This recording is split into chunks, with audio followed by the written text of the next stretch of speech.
مالي الحمد لله رب العالمين، نحمده ونستعين به ونستغفره، ونعوذ بالله من شرور أنفسنا وسيئات أعمالنا. من يهده الله فهو المهتد، ومن يضلل فلن تجد له وليا مرشدا. أما بعد، بپشتیوانی خوای گەورە و میهرەبان بەردەوام بین لە شیکردنەوە و ڕافەکردنی کتێبی ئاداب طلب العلم.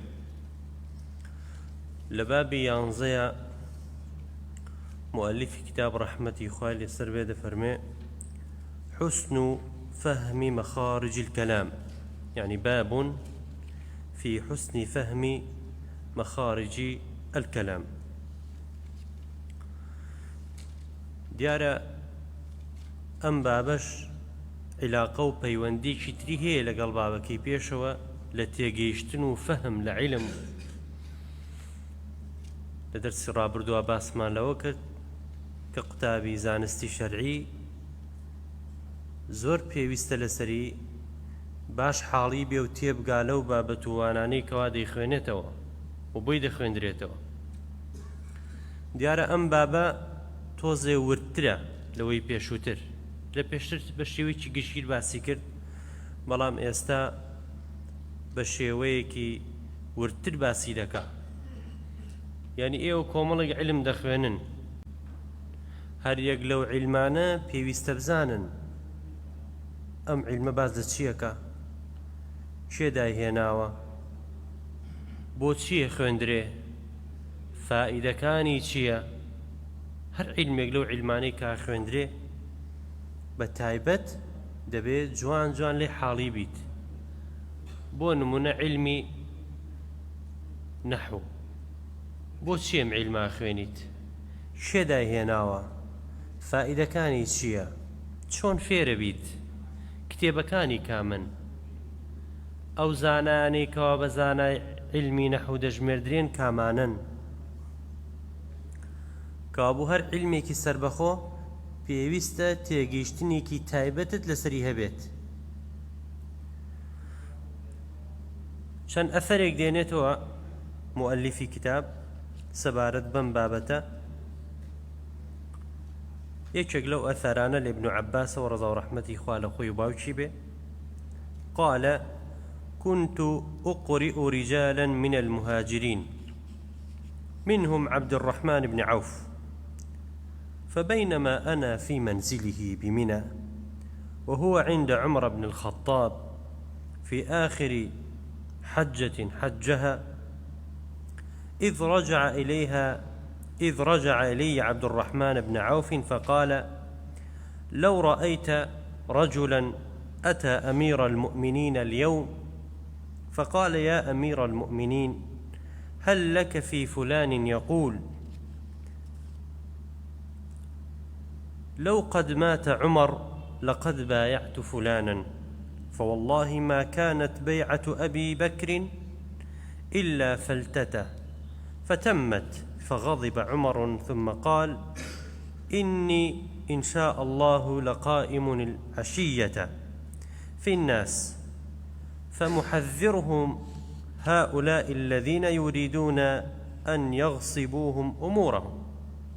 قال عبد الرحمن: فقلت: يا أمير المؤمنين، لا تفعل، فإن الموسم يجمع رعاع الناس وغوغاءهم، فإنهم هم الذين يغلبون على قربك حين تقوم في الناس، وأنا أخشى أن تقوم فتقول مقالة يطيرها عنك كل مطير، وأن لا يعوها ولا يضيعوها على مواضعها. أما موضع شاهدة لم أثريك واهناويتي، أما تسيا موضع شاهدة. فأمهل حتى تقدم المدينة، فإنها دار الهجرة والسنة، فتلخص بأهل الفقه وأشراف الناس، فتقول ما قلت متمكنا، فيعي أهل العلم مقالتك، ويضعونها على مواضعها. لدعاء وفاة بيغمر عليه الصلاة والسلام، وفاة أبو بكر ولخلافة عمر، لوقتي حاجة دیارە لە وەختی حەجە هەموو خەڵک خڕەبێتەوە، خەڵکی باش خڕەبێتەوە، خەڵکی خراپش خڕەبێتەوە. سەحابی تایە و ئیمان لاواز چی تایە؟ لەوانەیە منافق و دووڕشی تیا بێت.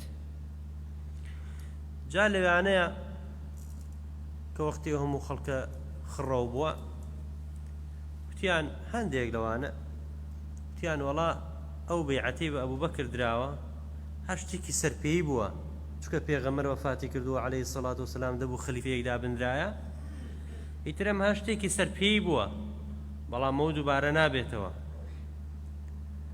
عومەریش زۆر تووڕە بوو، چونکە شتێکی سەرپێی نییە، ئەمە مهاجرین و ئەنسار دانیشتوونەوە بە مشاوەرە کراوە و پێغەمبەر صلی الله عەلەیه وسەلەم پێشەوەی وەفات کە ئیشارەتی بۆ کردووە و پێشنوێژی بۆ موسڵمانان کردووە ئەبوو بەکری سیدیق ڕەضا و ڕەحمەتی خوای لێبێ.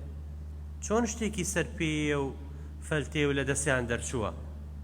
ئاوها بۆ مانایە. بۆیە وتی من ئەم خەڵکە خڕەکەمەوە قسەیان بۆ وەکەم. هەندێک لە سەحابەش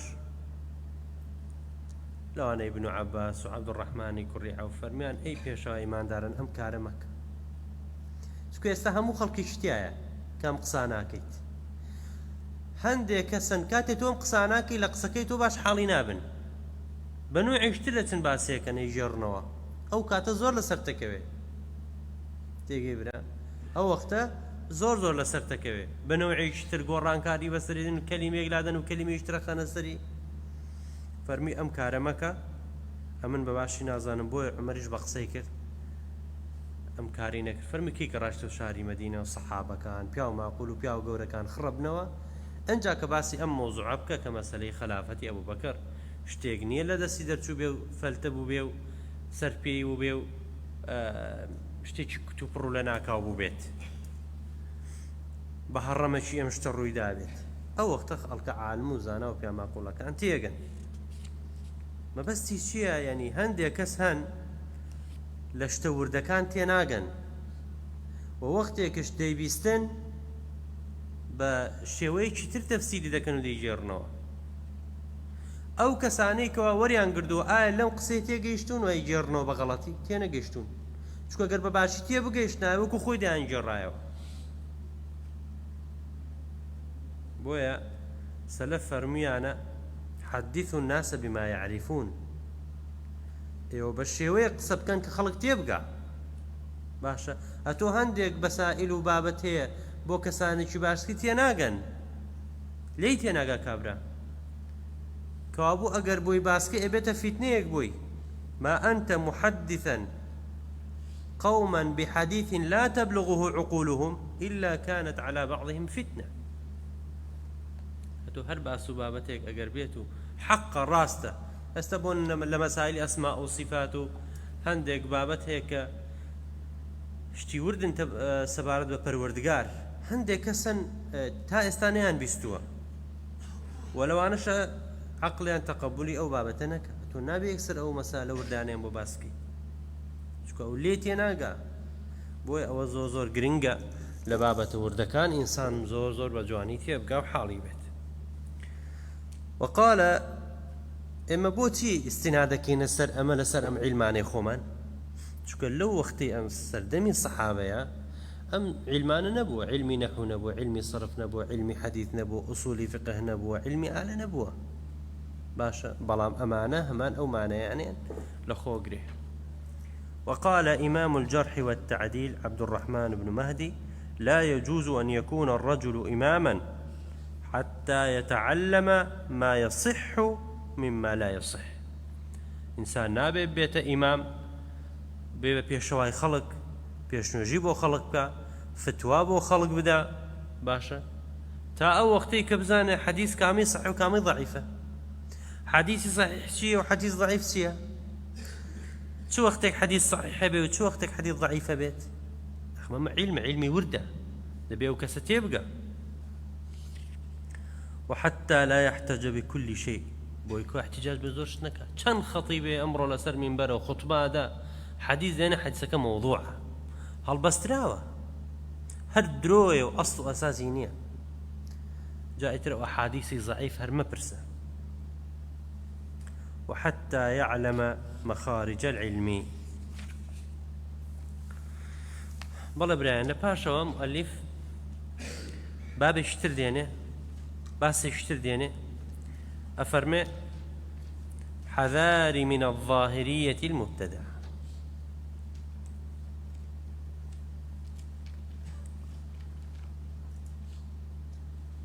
قورآن و سنت کە خوای گەورە و میهرەبان بە شەرع بۆ ئێمەی داناوە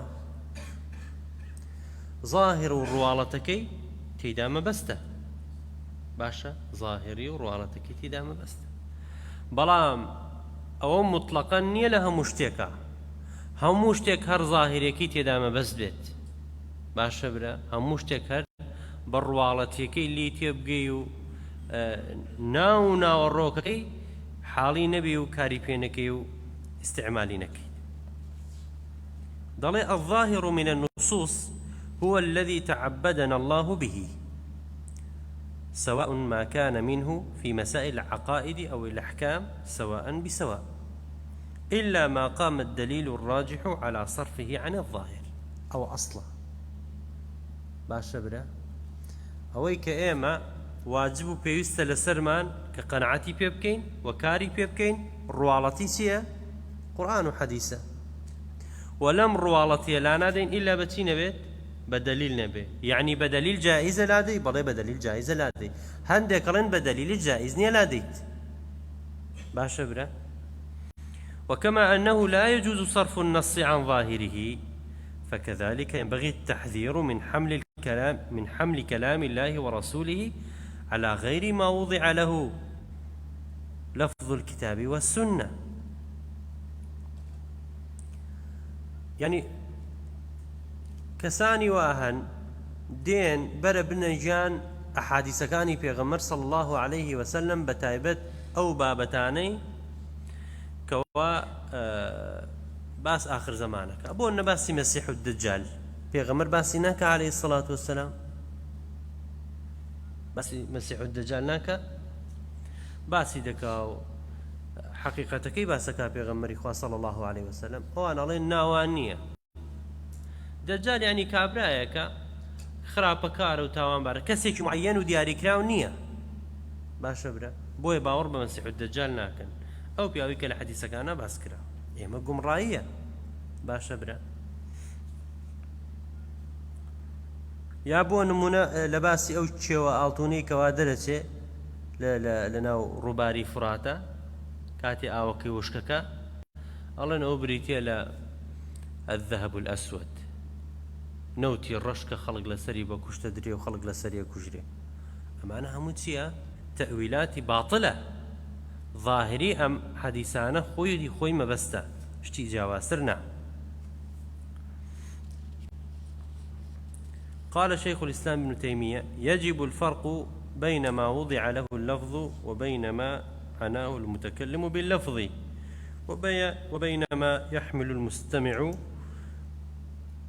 عليه اللفظ. ديار الدلالات ألفاظ للغة عربية جرينجي زوري بيدرا دلالات ألفاظ. باشا برا دلالات ألفاظ زور جرينجا. آية أخوي جورو مهربان لم كلمة ما بستي بيتشيا أو مهمة ما بستكا قصد ما بستي خواي جورو مهربان لم مشيتشيا أو زور جرينجا. تيجي برا لم حديثي بيغمر عليه الصلاة والسلام قصد ما بستي داتشيا أو جرينجا أو ما بستي شرعة. باشا برا قال فهناك فرق بين ما يظهر للإنسان وبين ظاهر كلام الله ورسوله، فالأول قد يكون متوهما. قال شيخ الإسلام ابن تيمية ولفظ الظاهر يراد به ما قد ظهر للإنسان وقد يراد به ما يدل عليه اللفظ. يعني أو النبي اشتكتو لا أشكرايا ولا واخوناته واللي تيجيشتي يتر أو ما بس بنوانيا جاروا هيا تو بشويك تيجيشتو كخلافك تواوا تيجي برا أو النبي اشتكتو والله ما بيس ظاهرك أو هابه أو بو نبي بويتو نبي دبيت بسيت بنجو بناواني بزاني ما بس لو لفظيات شيء أو تيدا ما بس فالأول يكون بحسب فهوم الناس، وفي القرآن ما يخالف الفهم الفاسد شيء كثير. بۆیە ئەوە نییە کە خەڵک وەڵا ئەمە ئەو هایە ناکاکە جان بە هۆستی تۆ نابێ، بۆ نابێ کە لای تۆ ئاوا دەرکەوتووە ئیتر ئەوە معناکەی وایە، حقیقەتەکەی چۆن ئەوە تێیدا مەبەستە. والظاهرية المبتدعة هو أن يهجم المستدل على النصوص ويقطع بالحكم بها ببادئ النظر اعتقادا منه أنه هو ظاهر النص ومقتضى اللغة دون طلب تفسير الصحابة والسلف. باشا برا ببيع ويبقرته بتفسير الصحابة كاك ظاهري نفسك وعلي طوال آخر جاري ظاهري نفسك اشتيك عليه بلام قصتو ما بسك اشتيكي ترى صحابتي يجيشتن روني عن كردوتو. باشا برا صحابة يا بيغمري صلى الله عليه وسلم إن الشرك لظلم عظيم. باشا برا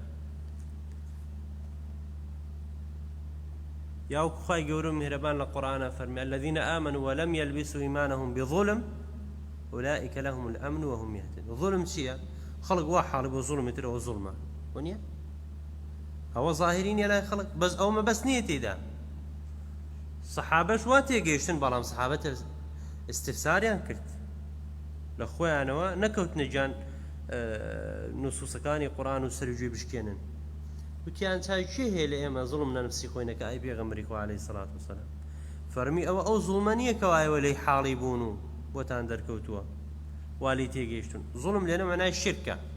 باشا برا يستو كسناوي والله ما دام ظلمة هر ظلمة شتي ترنابي ناكاك النص هي دالي أو ظلمة بس بيتيها شركة.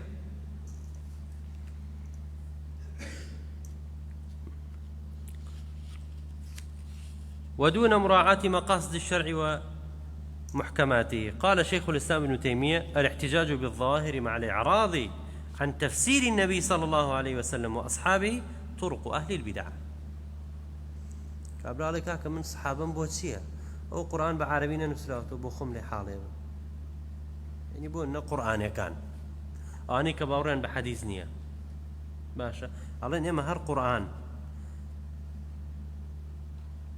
بتي تفسيره كان بلغة عربي أخذ زور بابت هي لغة عربي تفسيري نكردوها معناه ما بس زور جواز ترى للغة عربي راسته بلغة عربي نسلاته بلام أو لغة ما بس يبون الصلاة باشا بلا الصلاة للغة عربية يعني دعاء بلام للشرع اشتكي ترى زكاة للغة عربية يعني نماء بلام للشرع اشتكي ترى صوم بهماشة وحج باشا برا للغة عربية يعني القصد بلام للشرع اشتكي ترى التوبو بي بروي دبي حتى بابة الشرع كان يهمي وانسي بيني شوك الظاهري قرآن بلغة عربية هاتو تخوارو بلام ما ناوما بس كشتيشي ترى بيغمروني كردو عليه الصلاة والسلام كما بس لم حجتشيا لم صومتشيا لم صلايتشيا لم زكاتشيا باشا برا كابو كسانك شن للرجاري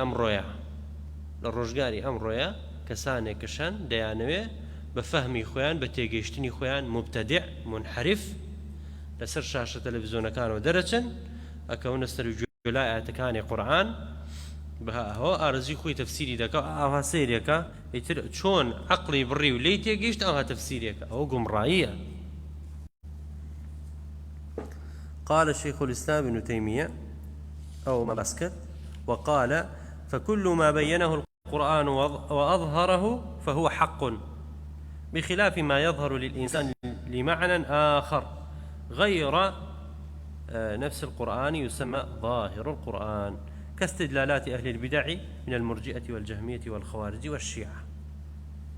وقال الشاطبي أتباع ظواهر القرآن على غير تدبر ولا نظر في مقاصد ومعاقده والقطع بالحكم به ببادئ الرأي والنظر الأول وهو الذي نبه عليه قوله في الحديث يقرؤون القرآن لا يجاوز حناجرهم يقرؤون القرآن يفسرونه ولكن لا يتدبرونه ولا يعرفون معانيه. ومعلوم أن هذا الرأي يصد عن ابتاع الحق المحض اتباع الحق المحض، ويضاد المشي على الصراط المستقيم، ويضاد المشي على الصراط المستقيم. ومن هنا ذم بعض العلماء رأي داود الظاهري وقال إنها بدعة ظهرت بعد 200. أبو داود ظاهري وهروها زندوكروي أم مذهبا ابن حزم ظاهري هەندێک لە زانایان ڕخنیان لێگرتووە. باشە چکە شتێک لەمانیان ئیستعمال هەموو ئەمانە ئیستعمال نەکردووە لە بەرامبەر حەدیثە ڕاوەستاون علەمان، بەڵام هەندێک خەڵەوپەڵەیان هەبوو ئەوانیش، بۆیە هەندێک زانایان ڕخنیان لێگرتووە. چەند عالمێکش هەر وتویان ئەمە ئیشەکەیان بیدعەیە. باشە برا ئیشەکەیان چییە؟ کارێکی بیدعەیە و گومڕاییە. بەڵام بڕواڵەتی نەخێر علەمان و لەسەر منهەجی ئەهلی سونە و جەماعەن، بەڵام لە هەندێشتا هەڵەیان کردو. وهل ضل من ضل من الفرق إلا بما تأولوه بأفهامهم وما ادعوه من دلالات الألفاظ لغة دون النظر إلى فهم السلف؟ قال شيخ الإسلام ابن تيمية: وقد عدلت المرجئة في هذا الأصل، يعني الإيمان، عن بيان الكتاب والسنة وأقوال الصحابة والتابعين لهم بإحسان. وأن مسألة إيمان یەکێکە لەو بابەتانەی فێرقەکان زۆر تێدا گومڕا بوون. باشە برا ئیمان چییە؟ هەستاون هەندێک بۆ نەمورجئەکان بە لوغەتەن تەفسیریان کردو و تەعریفیان کردو و کاریان پێ کردووە، زۆر بە گومڕاییان چوون. لەفظی ئیمان شتێکی زۆر گەورەیە. باشە برا هەندێک لە مرجئەکان وتویانە الإيمان هو معرفة الحق فقط. طاعة إيمان چیە کاکە؟ ئەوەی حەق بناسیت، معرفة ئەوە ئیمانە. باشە برا باشە ئیبلیسش حەقی ناسیوە، خۆ بۆ بێوش ئیماندارە. جا چی هەیە حەق نەناسێت؟ فرعونش ناسیوێتی. وجحدوا بها واستيقنتها أنفسهم ظلما وعلوا. مش قولێکی گومڕاییە. هەندێک شتیان نا التصديق، إيمان للغة يعني تصديق، مجرد تصديق كافية وكسا إيماني هبيت. باشا جا ما كسا قردو كتلفظ شي نكرد بيت بشهادتمان بوشي شهادة، جا هر كسا تلفظي بيا نكرد بيت كساش إيمان دار نية بالا ناخي شوا براستي خست بيتو.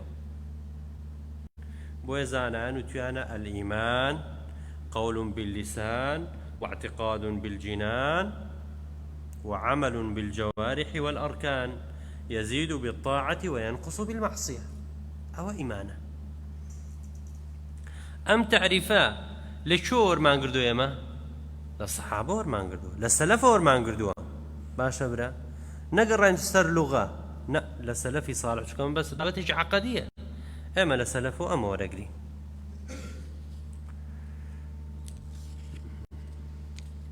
وقد عدلت المرجئة في هذا الأصل، يعني الإيمان، عن بيان الكتاب والسنة وأقوال الصحابة والتابعين لهم بإحسان، واعتمدوا على رأيهم وعلى ما تأولوه بفهم اللغة. وهذه طريقة أهل البدع. طريقة أهل البدع ما هي؟ فهم النصوص بأهوائهم وعلى أساس فهم اللغة العربية. هذه طريقة أهل البدع. ولهذا كان يقول أكثر ما يخطئ الناس من جهة التأويل والقياس. فواجب على طالب الأحكام والعقائد والفوائد من نصوص الشرع أن يطلب فهم الصحابة، فهم الذين حضروا التنزيل وفهموا كلام الله ورسوله وما خرج عليه كلامهم من الأسباب والمحامل التي لا تدرك إلا بالحضور، مع ما خصهم الله به من الفهم الثاقب. باشا صحابة هميان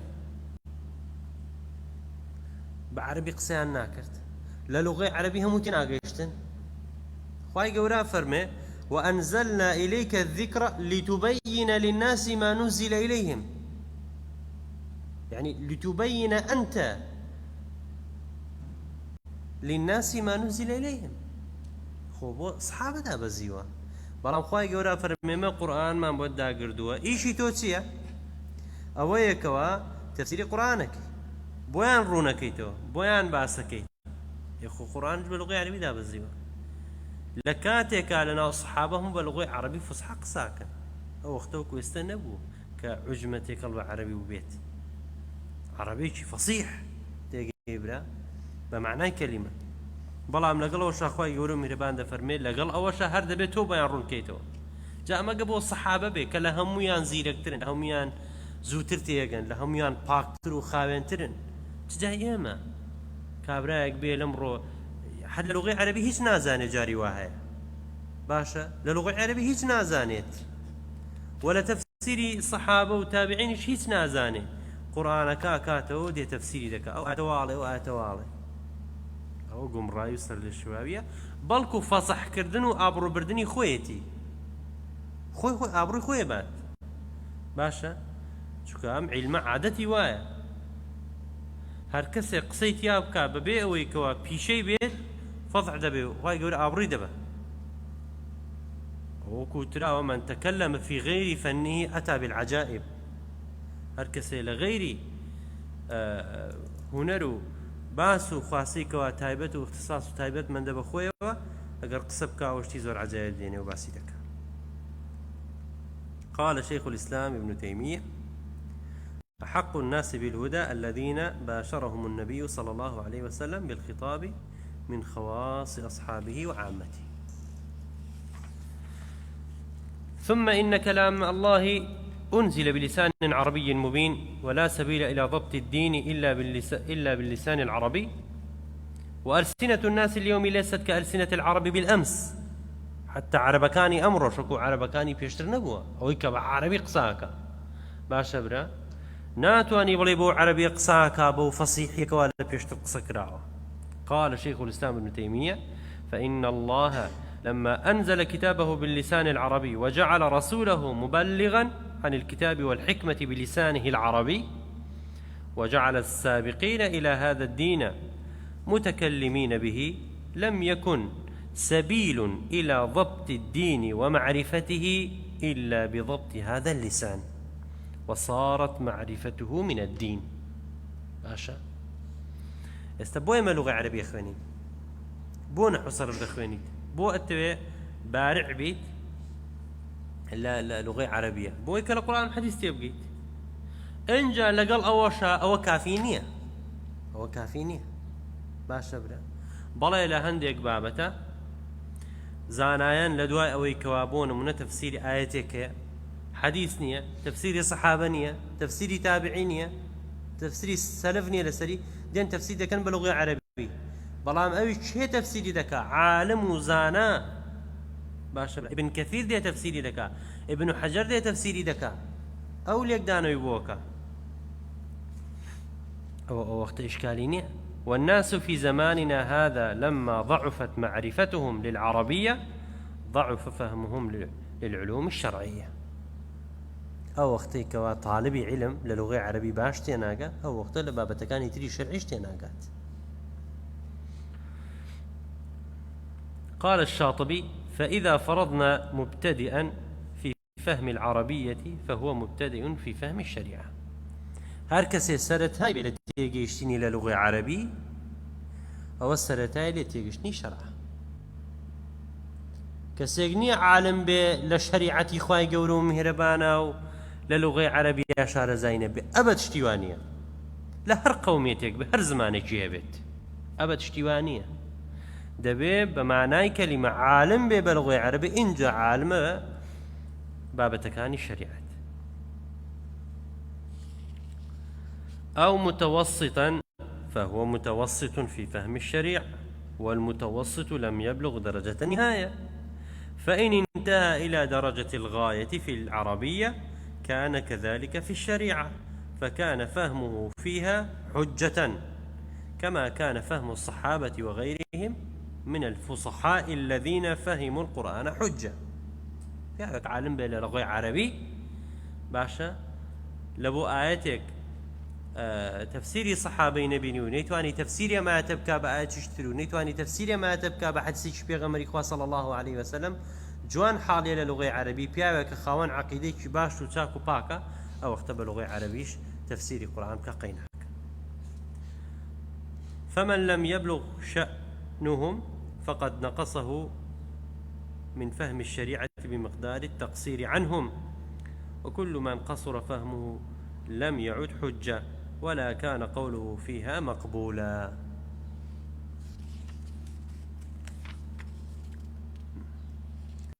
باوەندە بەس بێ ئینشاءڵڵا دەرسەکانی داهاتوە زیاتر درێژە بە تەفسیرکردنی ئەم کتێبە دەدەین.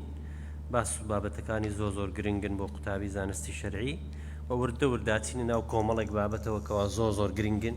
ئەمە هەتاوەکو ئێستاش هەر دەستپێچێک و سەرەتایەکە بۆ هەندێک ئاداب و هەندێک مەسائل کە گرنگە قوتابی زانستی شەرعی بیزانێت. لە دواوانە بابەتی زۆر گرنگ هەیە کە پەرە بە خوێندن و بە ئاستی تێگەیشتن و ڕۆشنبیری قوتابی زانستی شەرعی دەدا. هەر کەسێ بۆ قۆناغانە و بۆ هەنگاوانەیە بڕە ئەو ئینشاءڵڵا بە ئیزنی خوای گەورە و میهرەبان دەگا بە مەرامی خۆی. وصلى الله وسلم وبارك على محمد وعلى آله وصحبه أجمعين وجزاكم الله خيرا.